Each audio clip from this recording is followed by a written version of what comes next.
Imagine a war where no bullets are fired, no lives are lost, and the only battles involve flags and bottles of alcohol. It may sound like a joke, but this was a real international standoff, known as the Whiskey War.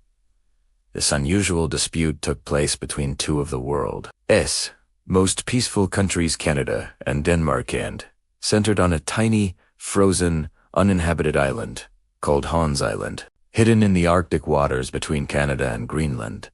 The island seemed insignificant at first, but its location made it surprisingly important. When Greenland officially became part of the Kingdom of Denmark in the mid-20th century, a maritime border was drawn between Denmark and Canada. That borderline passed directly through Hans Island. Since the island sits almost the same distance from both countries, each side believed international law supported its claim. In the 1970s, both nations signed a treaty defining their sea boundaries. But Hans Island was left unresolved, quietly planting the seeds of a unique conflict. Instead of turning tense, the situation took a humorous turn in 1984.